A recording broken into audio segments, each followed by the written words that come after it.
My 1967 Pontiac GTO convertible. I'm a 70s guy. I love 70s vans. This car is very special to me. Before the roaring engines and custom paint jobs, there was just Danny, a kid from Cleveland, Ohio, born in the dead of winter, January 5, 1964. His world wasn't filled with camera flashes or national TV contracts. It was filled with music, family, and the constant hum of machinery. Danny Koker wasn't raised in an ordinary household. His father, Danny Koker Sr., was no stranger to the spotlight. A trained musician with a golden voice, he sang with the Cathedral Quartet and traveled the country. While many kids grew up listening to pop on the radio, Danny was exposed to live harmonies, rehearsals, and stage lights, sometimes right in his living room. But it wasn't just the sound of a piano or guitar that captured young Danny's imagination. The real magic happened under the hood of a car. Thanks to a family legacy at Ford Motor Company, Danny got an early look at what made vehicles tick. Uncles, cousins, and friends, all involved in the car world, passed down stories, tips, and tools. It wasn't long before Danny began experimenting with repairs on his own. He didn't have fancy equipment. He didn't have formal training. What he had was something more powerful: pure fascination. As a teenager, Danny would take apart engines just to understand them. And then he'd try, sometimes fail, often succeed, to put them back together again. At the same time, his love for performing was starting to take shape. With his father's encouragement, Danny discovered he had a powerful voice of his own. He joined the family band, hitting the stage at small shows and community events. That blend of mechanical skill and musical soul became the DNA of everything Danny would later build. But here's what's fascinating. For a guy so destined for the spotlight, his first steps into the public eye weren't through custom cars or heavy metal. It was horror movies. That's right, Danny hosted a late-night series called Saturday Fright at the movies on a local Vegas TV station. Decked out in gothic gear, he introduced spooky classics to viewers, charming audiences with his charisma and unique flair. It was a preview of what was to come. Danny wasn't just a mechanic. He wasn't just a singer. He was an entertainer, a showman, and soon, a businessman. But even as he tuned engines and sang high notes, no one could have predicted that this self-taught gearhead with a big heart and a big voice would one day run one of the most talked-about custom shops in America, or that he'd land a hit TV show broadcast in over 160 countries. Of course, none of that happened overnight, because before counting cars, before the fame and the chaos, Danny would stumble into his first big break. And it all started with a pawn shop, a Mustang, and a little show you've definitely heard of. Let's talk about that next. Sometimes the road to success isn't paved, it's custom built, one bolt at a time. For Danny Koker, that road ran straight through a little pawn shop on the Las Vegas Strip. Now, if you've ever watched Pawn Stars, you probably remember the scene. A cool-looking guy with long black hair and bandanas walks in. Rick Harrison, one of the show's stars, calls him in whenever a customer brings in a classic car. That guy? Yep, Danny Koker. Back then, most viewers just knew him as the Count, the local car expert who could tell you the difference between a 67 and a 68 Mustang with one glance. But Rick saw something more. Danny wasn't just knowledgeable, he was passionate. Every time he stepped in front of the camera, he brought energy. He didn't just talk about cars, he told their stories. You could feel how much he loved them. What most people didn't realize at the time was that Danny already had something incredible going behind the scenes, a custom shop he started for fun, called Count's Customs. It wasn't huge, it wasn't famous, but it was real. Real tools, real grease, real car people who lived and breathed restoration. At first, Count's Customs was just a side hustle. Danny was still performing with his band. He was still doing appearances. But in the quiet of the shop, something bigger was forming. The more cars they built, the more word spread. And the more Rick called him into Pawn Stars, the more America started noticing. Then came the moment that changed everything. The History Channel was watching too. They'd seen the audience respond to Danny, his style, his confidence, his genuine love for what he did. It was the perfect setup for a spin-off. In 2012, they gave Danny his own show, Counting Cars. This wasn't just a typical car show. It wasn't about numbers or auctions. It was about passion, creativity, and the human connection we have with our rides. Cameras followed Danny and his team as they brought forgotten vehicles back to life, often in dramatic fashion, and viewers loved it. From the first episode, Counting Cars hit a nerve. It wasn't just about what they built, it was about the people behind the builds. Danny didn't just restore cars, he restored memories. A beat-up truck from a guy's childhood. A classic muscle car a father wanted to pass down to his son. Every project had a story, and Danny listened. In one of the earliest episodes, Rick Harrison brings Danny a rough-looking 1968 Mustang Fastback. The plan? Turn it into a budget-friendly bullet tribute. A simple idea, but the way Danny and his team tackled it showed America exactly what Counts Customs was made of. They didn't cut corners. They didn't just slap on a coat of paint. They made something beautiful.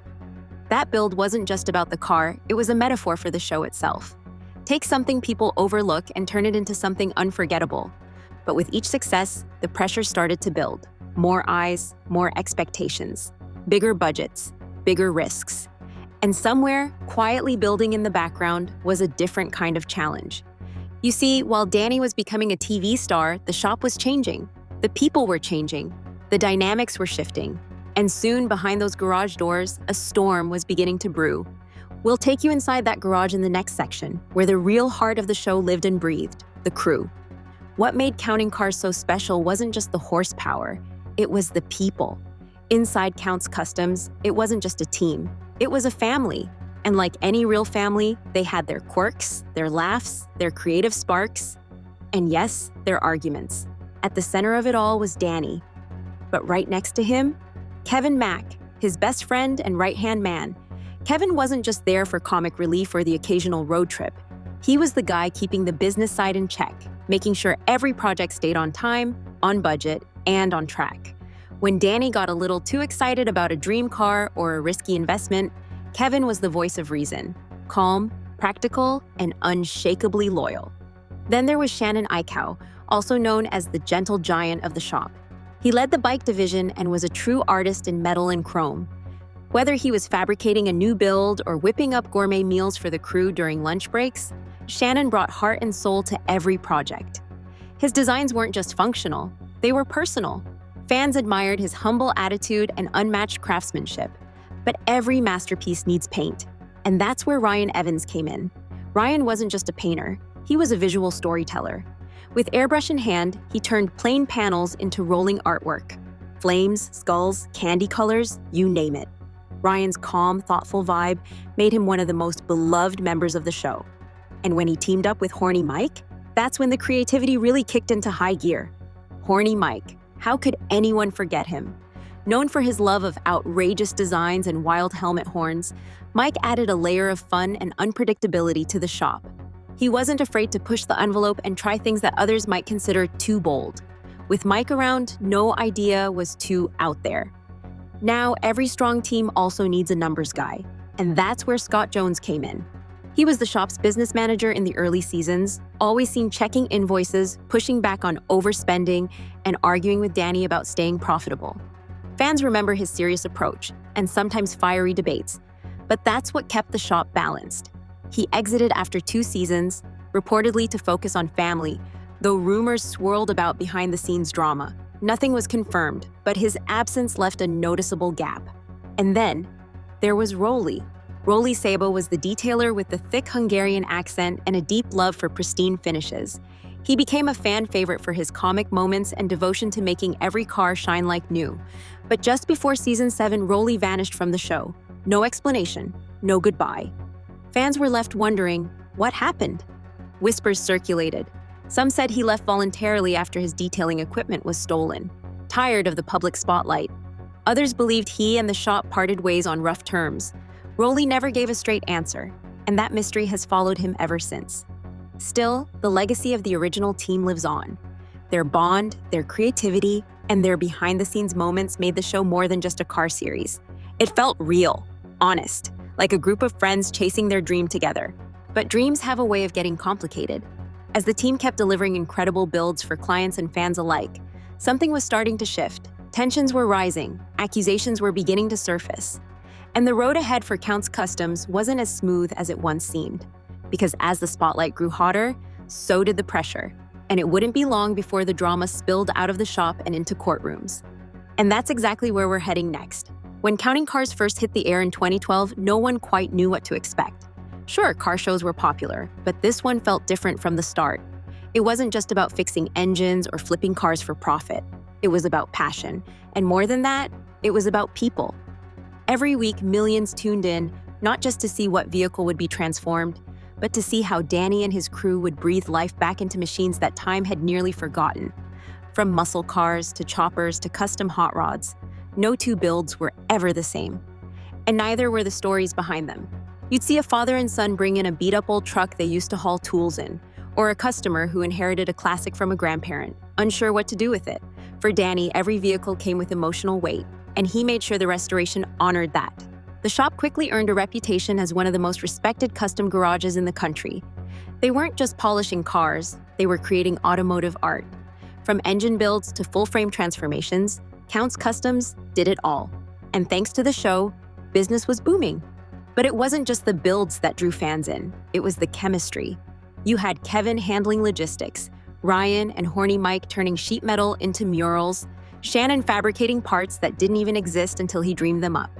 And at the center of it all, Danny, the Count, pouring his soul into every decision. By season 3, the show had hit full stride. Viewers from over 160 countries were watching. Die-hard fans would show up at the shop just to catch a glimpse of a work-in-progress build. Some even came from as far as Europe and South Africa to drop off cars, just for a chance to have them worked on by the legendary team. And let's not forget Danny's music career. As the show grew, so did the exposure for his hard rock band, Count's 77. What started as a group of friends jamming after work turned into a full-fledged touring act. They released albums, hit major venues, and even performed at motorcycle rallies and rock festivals. The band's gritty, retro-inspired sound, rooted in 70s rock, found an audience of its own. The crossover between the show and the music scene was seamless. In many episodes, you'd catch a snippet of Danny in rehearsal, or the band would perform at a shop event. Fans loved seeing both sides of him, the gearhead and the rocker. But with fame comes friction. As more money flowed in, the stakes got higher. Episodes became more ambitious. More celebrity cars, more special events, more pressure to deliver. And behind the scenes, the challenges began stacking up.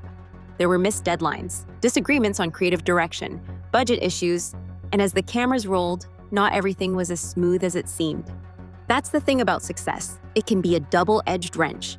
Because while the builds kept rolling out and the ratings stayed high, something darker was building behind the walls of Count's Customs. Quiet at first, then louder, until it could no longer be ignored. The lawsuits, the betrayal, and eventually, the fall. Let's take a closer look at the drama that nearly broke the garage. For a while, it seemed like counting cars could do no wrong.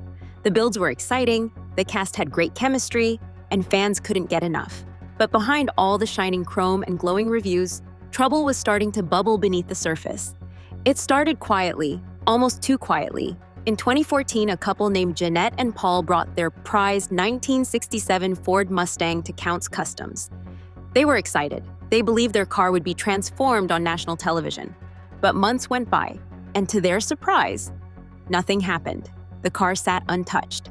When they asked for a refund, they were met with silence. Emails went unanswered. Phone calls led nowhere. Eventually, the couple took matters into their own hands and filed a lawsuit. They accused Count's Customs of failing to deliver on the promised work and keeping their money without justification. Suddenly, the shop that had built a reputation on honesty and passion was being accused of betrayal.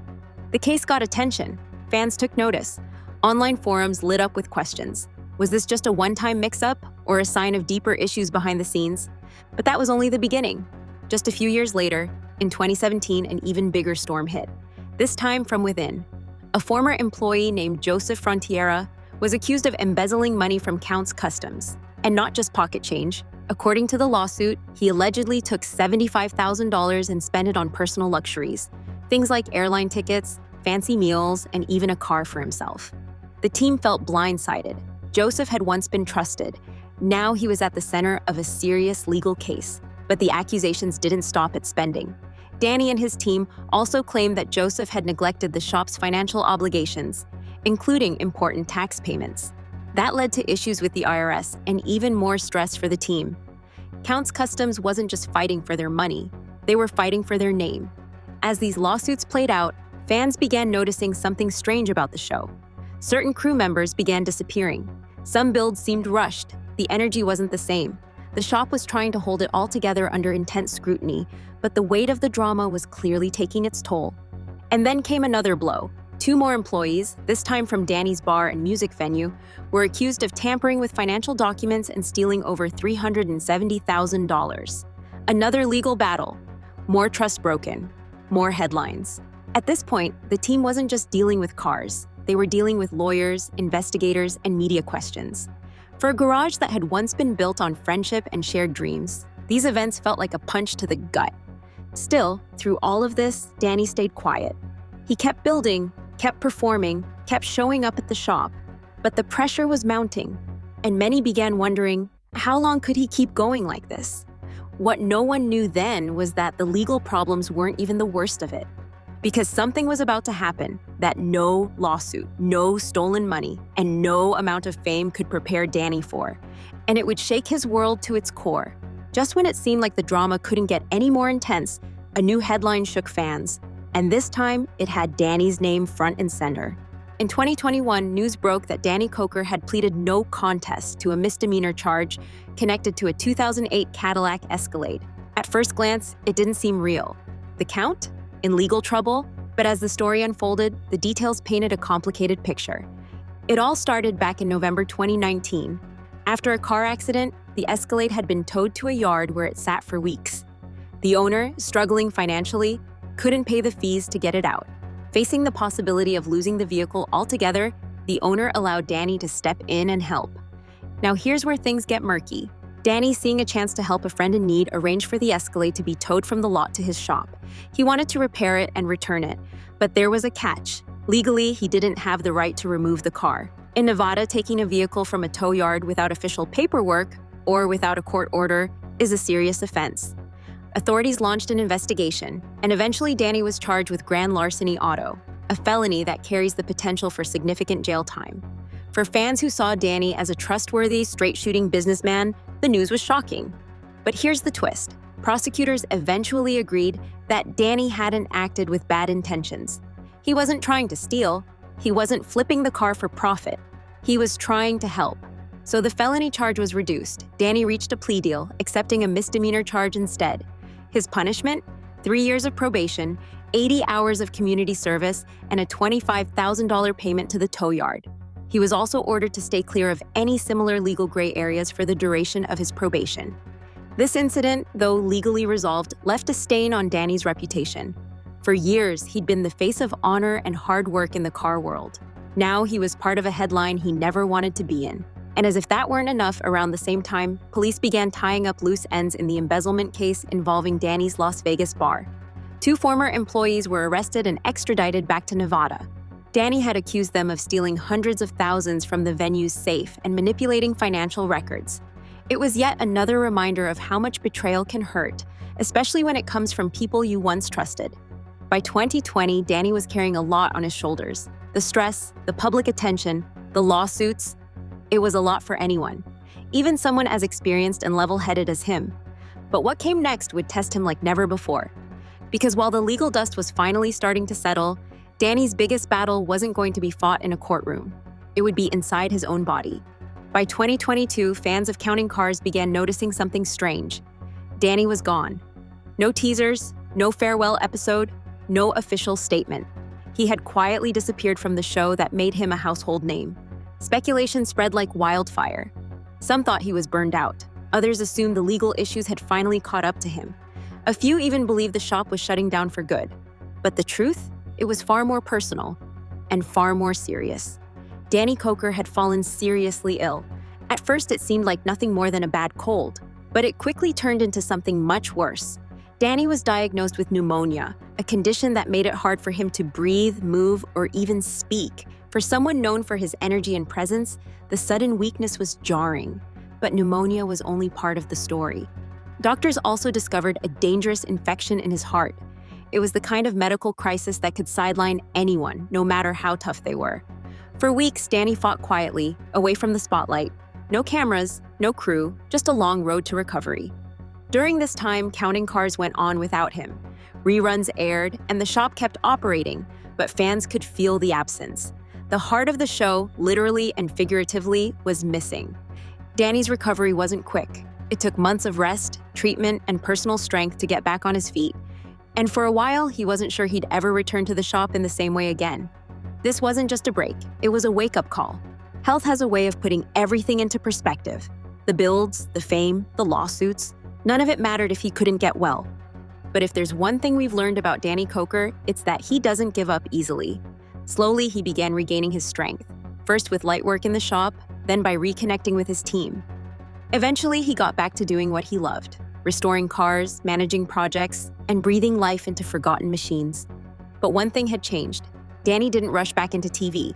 He didn't make a dramatic announcement or push for a comeback season. Instead, he focused on the shop, his health, and the people closest to him. He had spent years in front of the camera. Now it was time to live a little more behind the scenes.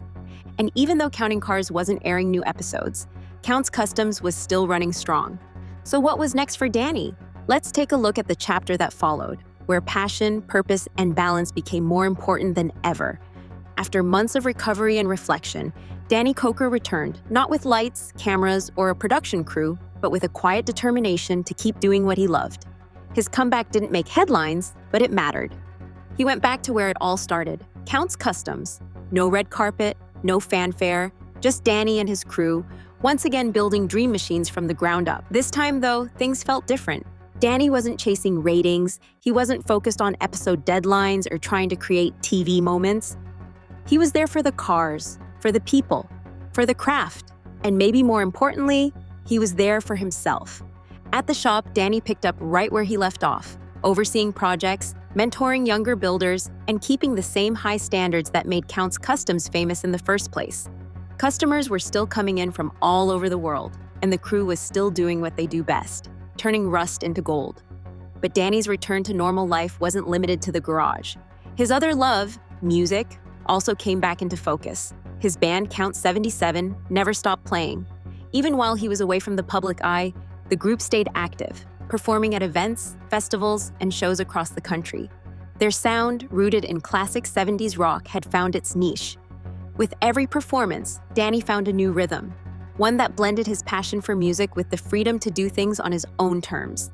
And back in Las Vegas, Danny and his wife Corey continued building their dream outside the shop. Together they ran Count's Vamped Rock Bar and Grill, a live music venue and hangout spot that blended great food, good vibes, and loud guitars. It became a gathering place for fans, locals, and musicians alike. Corey managed the venue, while Danny often made surprise appearances, jumping on stage or just chatting with guests who came to say hello. For many fans, this off-screen version of Danny was even more authentic. No scripts, no edits, just the man himself, living the life he built from scratch. And while Counting Cars hasn't officially announced a new season, Danny hasn't ruled anything out. For now, he's focused on his health, his family, and doing what makes him happy. After all the legal battles, health scares, and behind-the-scenes drama, this quieter, more grounded phase of his life feels like a victory in its own right. But that leaves one big question hanging in the air. If Danny's not on TV and the show isn't coming back just yet, what actually happened to him? That's exactly what we'll tackle next. Drop your thoughts in the comments below. We'd love to hear your take on his journey. And if this story moved you, make sure to check out our next video, where we dive into what happened to another fan favorite from Pawn Stars. You won't believe the twist in their journey.